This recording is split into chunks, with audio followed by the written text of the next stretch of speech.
From AccuWeather.com, this is AccuWeather Daily, a brief host-read article. It's weather news in a nutshell. Lake effect snow. You've heard the weather term, and you may even know what it looks like. But exactly what is it and what defines it? Lake effect often results in significant snowfall. While the intensity can vary, lake effect can create challenging conditions with heavy, localized snowfall that can significantly impact transportation and daily life. As AccuWeather snow expert Grady Gilman explains, lake effect snow develops when cold air moves over a relative warm, large body of water, most typically found in the Great Lakes. This process begins when cold, dry air, typically from Canada, sweeps across warmer waters. Lake effect snow events typically occur from the late autumn to the first part of winter when the Great Lakes are still unfrozen and the waters are warm relative to that colder air that's flowing in across the region from Canada. As the frigid air moves over the lakes, it absorbs warmth and moisture from the water, transferring those elements to the lower atmosphere. That process causes the air to rise and condense into clouds, which can develop into narrow bands capable of producing intense snowfall rates of 2 to 3 inches per hour or more.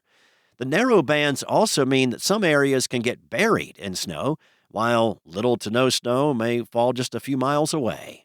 Gilman says that at the surface, a body of water has less friction than land.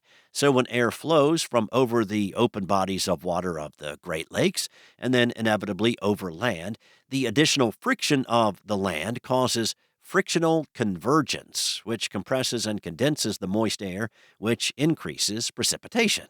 Locations downwind of the lakes are where lake effect snow typically occurs, with the general wind flow being west to east. So that means that places like Buffalo, Watertown, and Syracuse, Cleveland, Erie, Pennsylvania, Grand Rapids, Michigan, South Bend, Indiana, are all prime locations for lake effect snow events. But lake effect snow can happen anywhere that there's a large amount of relatively warm water that can collide with cold air. AccuWeather senior meteorologist Alex Sosnowski explains that lake effect snow sometimes falls more than 100 miles downwind of the Great Lakes.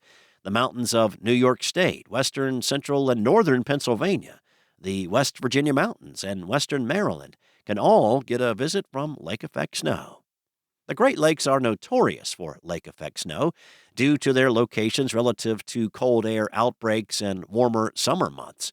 But even smaller lakes, like the Great Salt Lake of Utah and the Finger Lakes in New York, can produce lake effect snow, given the winds are in a favorable direction and the difference in temperature from the air to the lake water is great enough.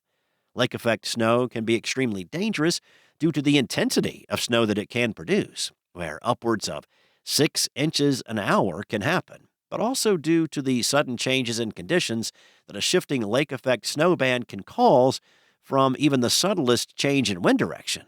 One location can have zero visibility and total whiteout conditions, while just a few miles down the road it's partly sunny. In a matter of miles, a traveler can go from blue skies to blizzard-like conditions with near zero visibility. Lakes aren't the only places that this snowy phenomenon can occur. There's also sea effect snow. Sea effect snow is also a common phenomenon in parts of the world, namely Japan, where the same mechanisms are in place as lake effect. But the moisture source, instead of a lake, is the sea. The Chesapeake Bay and southeastern Massachusetts, especially Cape Cod, are both areas in the U.S. that can receive ocean effect snow when all the necessary ingredients are aligned. That's all for now. You can find more stories and regional forecasts at AccuWeather.com, and for your local forecast at your fingertips, download the AccuWeather app. Enjoy the rest of your day. I'll be back tomorrow with more from AccuWeather.